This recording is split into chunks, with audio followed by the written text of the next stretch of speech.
You will hear a number of different recordings, and you will have to answer questions on what you hear. There will be time for you to read the instructions and questions, and you will have a chance to check your work. All the recordings will be played only once. The test is in 4 sections. At the end of the test, you will be given 10 minutes to transfer your answers to an answer sheet. Now turn to Section 1. Section 1.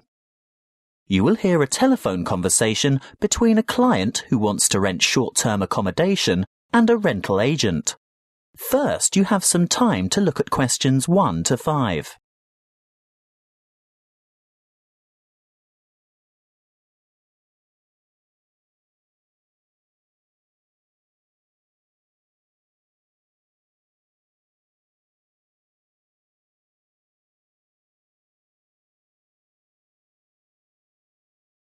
You will see that there is an example that has been done for you. On this occasion only, the conversation relating to this will be played first. Good morning. Ace Accommodation. How can I help you? Good morning. I'd like to organise some short stay accommodation on the Gold Coast, please. Certainly. Who am I speaking to? Miss McKinley. Sylvia McKinley.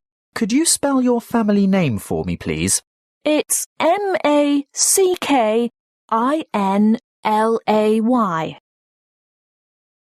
The client's family name is McKinley, so McKinley has been written in the space.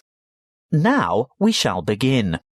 You should answer the questions as you listen, because you will not hear the recording a second time. Listen carefully and answer questions 1 to 5. Good morning. Ace Accommodation. How can I help you? Good morning. I'd like to organise some short stay accommodation on the Gold Coast, please. Certainly. Who am I speaking to? Miss McKinley. Sylvia McKinley. Could you spell your family name for me, please? It's MACKINLAY. Thank you. And your first name is Sylvia? Yes. Is that with an I or a Y? A Y, the old-fashioned way. That's SYLVIA. Thank you, Miss McKinley. Now, just for our records, can you tell me what country you live in? Of course. It's England, actually. I thought so. Now, when are you coming? Well, at the moment, we're planning on arriving on July the 26th. Oh, the 25th. That's the last day of the public holiday, and it might be difficult to find something available on that date. No, we're coming on the 26th of July.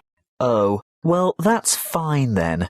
We'll have lots of good places vacant by then, although you wouldn't be able to move in until late afternoon, because our cleaning crew will need time to get everything ready for you.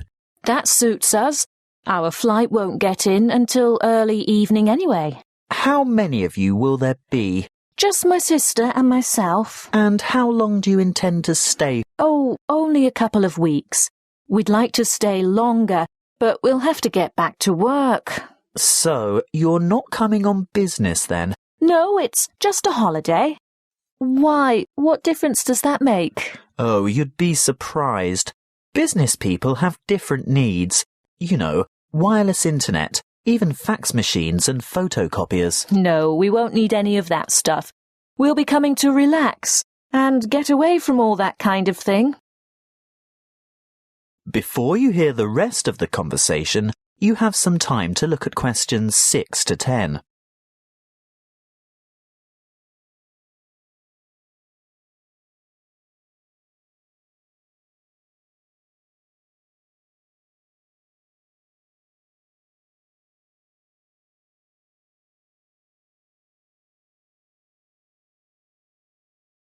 Now listen and answer questions 6 to 10.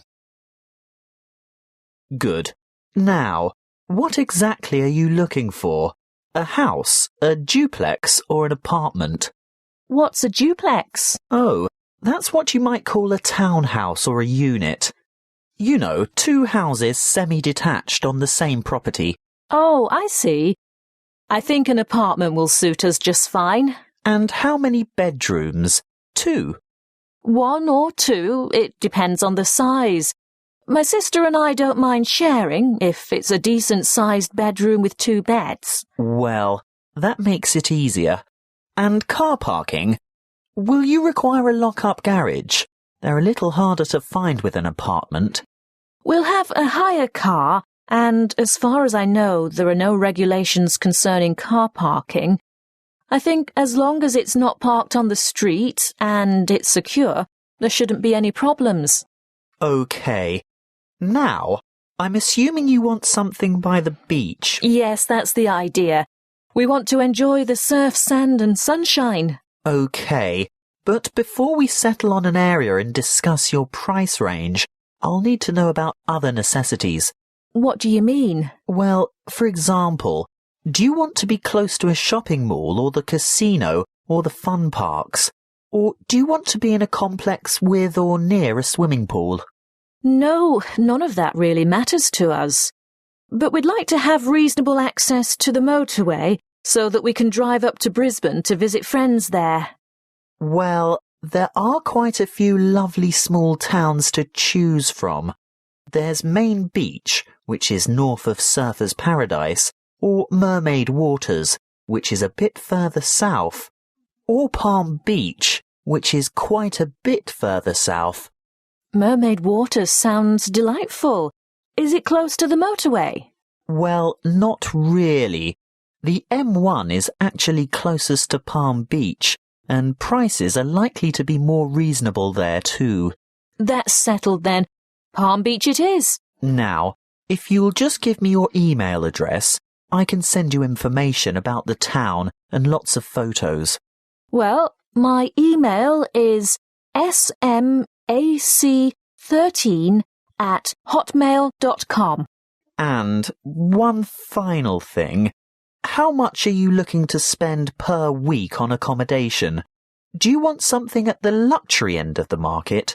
You know, newly redecorated, great views, all the mod cons? Not necessarily.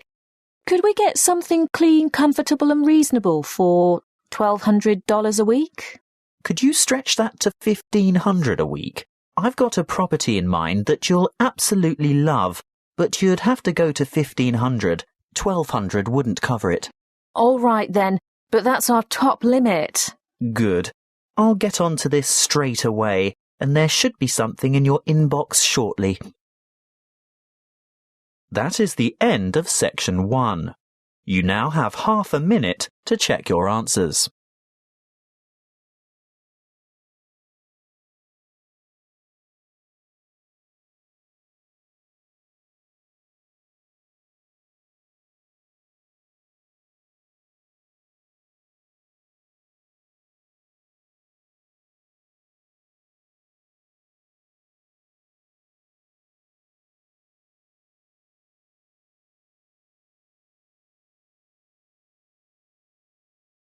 Now turn to Section 2. Section 2. You will hear a member of the Active Outdoor Club talking to a group of interested potential members.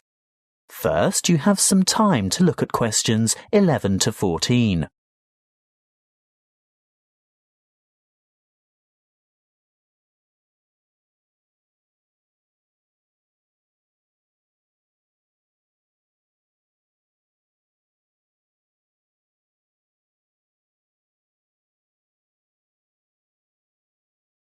Listen carefully and answer questions 11 to 14.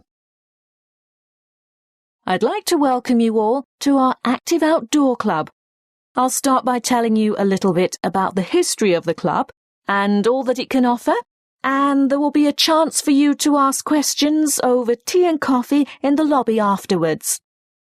You'll also be able to pick up pamphlets from the table at the back of the hall, and if you wish to purchase any of our products, Bill will serve you at the front counter. As most of you probably know, the club was founded by Nick Noble about 30 years ago. He thought of placing an advertisement in the local newspaper or erecting a billboard somewhere, but it was the radio that he decided on to reach the most people.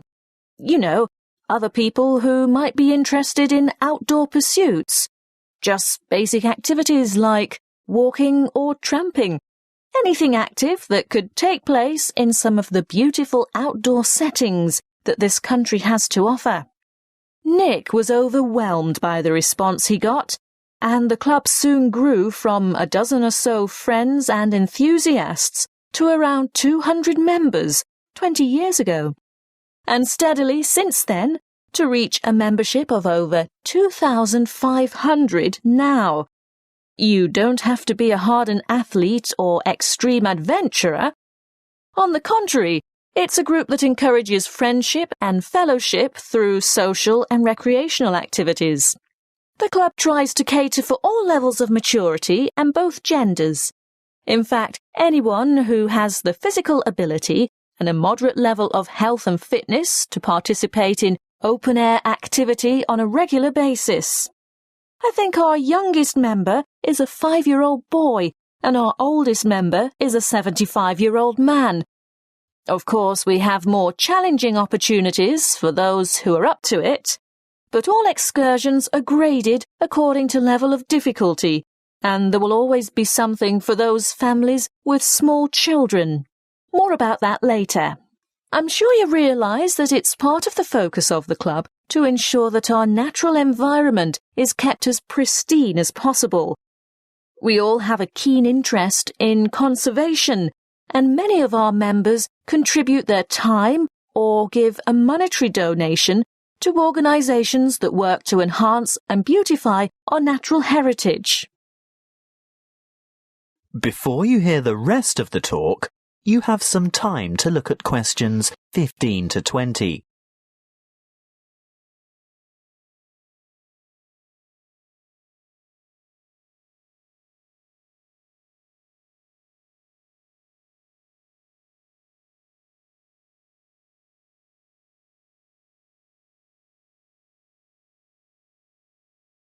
Now listen and answer questions 15 to 20. OK, now going back to the grades of activity, first of all, tramping. This is very popular with singles and couples without children, but is certainly not restricted to those groups. Tramping is arranged for Tuesdays and Saturdays throughout the year. Most tramps are of a duration of 3 to 5 hours, depending on the weather and the terrain, and of course the time of year. You would need to check the newsletter or the website to find out place and time, and if you wish to participate, phone the coordinator who can give you more information. I'll move on now to walking, which is very popular with families, but open to everyone, and walks are arranged for every Thursday and every Sunday over the course of the entire year. Walks last no more than 3 hours, although the Thursday walks might be shorter. And again, you would have to check the newsletter for details of the time and area to meet and get in touch with the walking organiser to confirm your participation. Now, the Wanderers are what you might call a subgroup of the Active Outdoor Club. This group was set up to cater for the less active, more elderly, or families with very young children who still want to enjoy the great outdoors, but without quite so much exertion. Bear in mind that the length of these activities is variable, but we're always home before dark. Any member of the club is welcome to join in their activities on a Sunday, which include visiting some of our more beautiful parks and botanical gardens, beach walks, picnics, and even boat trips to visit some of the small islands off the coast. Often guided tours can be arranged if there is enough interest. If you'd like to see what the Wanderers are up to, check the website and then phone the leader for more information. I'll bet you're all ready for that cup of tea now. But before I finish, I really must mention something that can be a lot of fun. A great opportunity to form new or strengthen existing friendships, and a chance to explore a part of the country that you may never have seen before. These are our mystery weekends. The committee puts a lot of time and effort into the organisation of these weekends away, not only for health and safety reasons, but also to ensure that everything runs smoothly and everyone has a good time. There will be a charge to cover travel and accommodation costs, but apart from that, it's an affordable and exciting weekend away from the city. For more information, call the chairman of the committee. You'll find his phone number in the newsletter. So, that's all I have to say at this point. Please enjoy the refreshments, chat with the others, and feel free to ask questions. All the committee members are wearing large red name badges, so they're easy to find. That is the end of section 2. You now have half a minute to check your answers.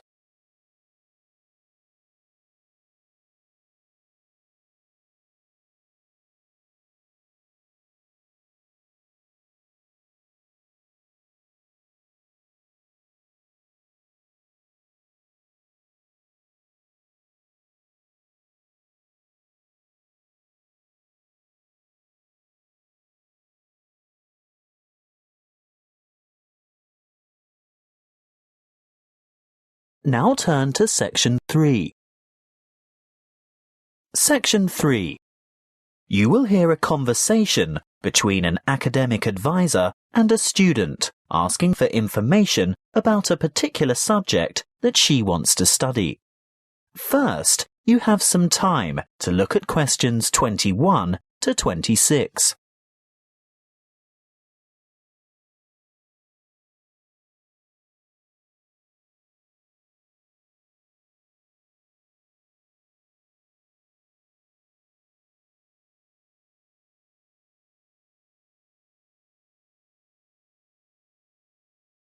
Listen carefully and answer questions 21 to 26. Come in and take a seat. Thank you. Now, you've made an appointment to see me with regard to one of the papers you want to enroll in next semester. Yes, that's right.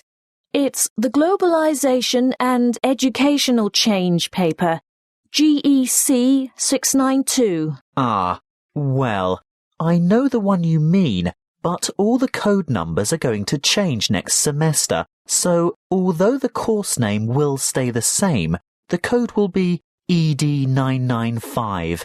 Not that you have to worry about that. But the content will be the same, right? Oh, yes, to a large extent. The objectives are still to provide you with the skills and knowledge for analysing the challenges that globalisation poses for education. Yes, that's what I'm really interested in. The future of education. Not where we are now, but where we're heading. Well, you'll most likely enjoy the course because it'll give you the opportunity not just to explore, but also to document the advancement of new educational developments. And there'll be quite a lot of analysis involved. Yes, obviously. But once you've examined how education has been affected by cultural values and socio-economic structures, you'll go on to debate the pros and cons of the restructuring of public education in view of rapid globalization. I see, but when you say public education, do you mean worldwide? No. That would be far too large an undertaking for just one paper. You'd probably choose to work with the education system within your own state or country. Sounds interesting, but isn't it a bit restrictive? Not at all. From there, you'd move on to explore the impact of internationalization on curriculum diversity in both developing and developed countries. Have you had a chance to look at the assessment criteria yet? Actually, I have. And it makes me a bit nervous just thinking about it. Why's that? Well, I see that the first assignment starts with an illustrated PowerPoint presentation to the rest of the class. I've never done one before. No need to worry. You can get help with that. Anyway, this presentation isn't graded. It's what we call a formative assessment. The feedback you get will help you to finalise the written review. That's a review of those academic articles in the first part of the reading list, right? Yes, but you only have to choose 5 of them. That first assignment is worth 30%.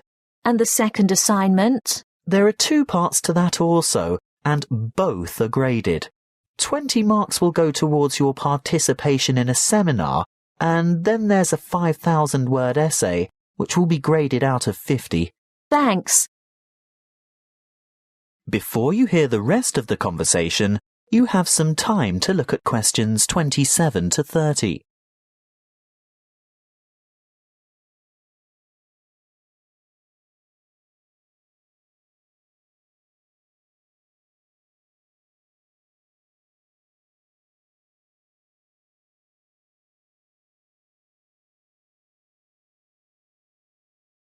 Now listen and answer questions 27 to 30. Is there anything else I can help you with? Yes, the reading list is quite long. Where do you think I should start? Well, I'd suggest you leave the articles until the semester is underway, but a good preparation would be to look at some of the major texts. These ones here. In any particular order? You could start with this one by Tower, here at the bottom of the page. Sorry, who? Tower. Tower, 2007, Comparative Education. That should give you a good basis. Then move on to Eliot, Educational Issues of the New Millennium. But be sure to get the 2008 edition, not the original 1998 edition, because so much has changed since 1998. The new edition has extensive revisions and a lot of new material. OK, so that's Tower first, then Eliot. I think I could handle a couple more over the summer break. Well, in that case, look for Brown's Education and Globalization, published in 2009.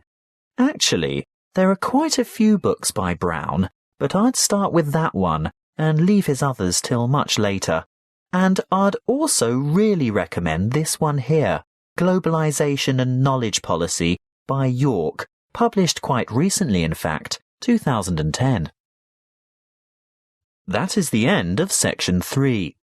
You now have half a minute to check your answers.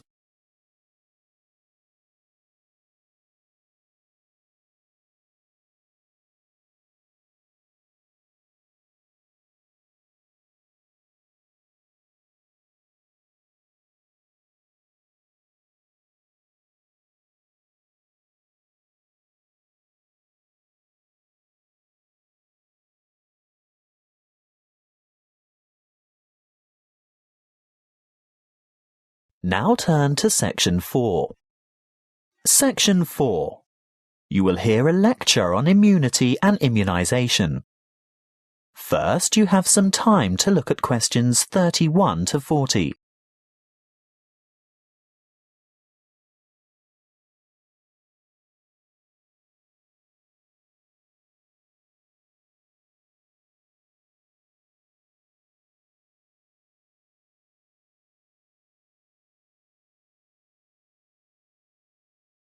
Listen carefully and answer questions 31 to 40.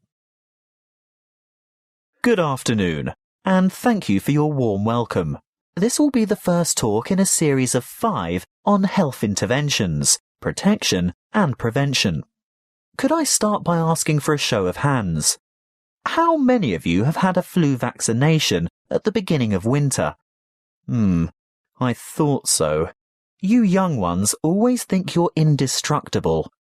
Well, as you are no doubt aware, disease-spreading germs or pathogens are everywhere. On a daily basis, the human body has to ward off attacks by various harmful bacteria and viruses. A healthy body has a good defense system against many of these germs, but the defense only operates well against microorganisms that it has already encountered, in which case it is said to be immune. There are 2 ways in which humans acquire natural immunity. Actively, when a person has first suffered and then recovered from an illness, and passively, when ready-made protection is transferred into the body, for example, from the maternal blood via the umbilical cord to an unborn child, or through breast milk. Now, Artificially acquired immunity can help the body to fight disease, so we can use active immunization as a preventative measure. This is when a person is vaccinated against an illness by injection or oral ingestion of a tiny amount of weakened or inactive germs. Not enough to actually cause him or her to contract the illness, but sufficient for the body's defense system to recognize and respond to the threat by forming antibodies.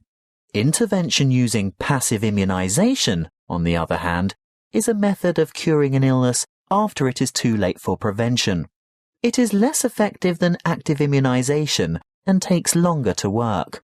It is used when the body has already been invaded by bacteria and the person is ill. In this case, there is no time for the body to make antibodies of its own, so proteins, usually taken from the blood of animals, are injected to equip the patient with the essential antibodies to combat the particular illness. Let's have a quick look at a bit of history. The discovery of vaccination to boost the body's immune system by making it sensitive to particular disease-causing bacteria was made by an 18th century English doctor called Edward Jenner. He noticed that survivors of smallpox, a common but extremely dangerous disease, never contracted the disease a second time. In other words, they were immune. He studied a similar disease in cows called cowpox and realized that people in contact with the infected cows became ill with symptoms resembling smallpox. However, this disease was quite mild by comparison, and those who contracted cowpox were then immune to smallpox. He conducted an experiment by injecting a child with a small amount of pus taken from a cowpox pustule. The child subsequently became ill, but soon recovered. Later, he injected the child with pus from a smallpox pustule, and the child did not get sick. He had developed immunity to the more dangerous disease. The antibodies produced to fight the cowpox bacteria had been able to fight off the smallpox bacteria. What are antibodies? Well, antibodies are made by white blood cells called B lymphocytes, and this is done in response to the presence of antigens, or other bacterial toxins, which have been released by the microorganisms, what we commonly refer to as germs, that have invaded the body. These Y-shaped antibodies, or you can think of them as antitoxins, may stop the toxins or repair the damage they have done by what is known as the antigen-antibody reaction, which takes place within the plasma of the blood. A correct antibody, for that disease, clings to a particular antigen in order to render it harmless. Large numbers of these pairs clump together to form a bigger unit. This is called agglutination and is able to be seen by the naked eye, which is very helpful for doctors and other specialists to determine which illnesses a patient is immune to. Inoculation or active vaccination can protect people from serious diseases. The vaccine may make a person feel unwell for a few days when the immune system starts to produce antibodies to match the introduced antigen. This is called a primary reaction. If that particular antigen should ever enter the body again later, a secondary reaction takes place.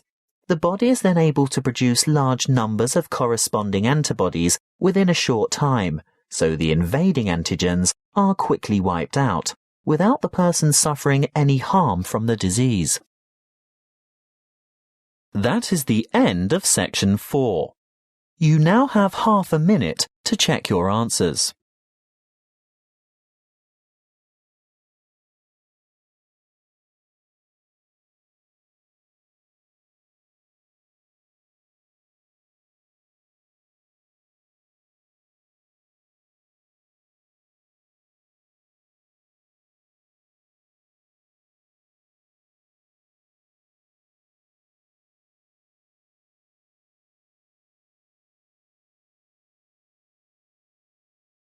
That is the end of the listening test. You now have 10 minutes to transfer your answers to the listening answer sheet.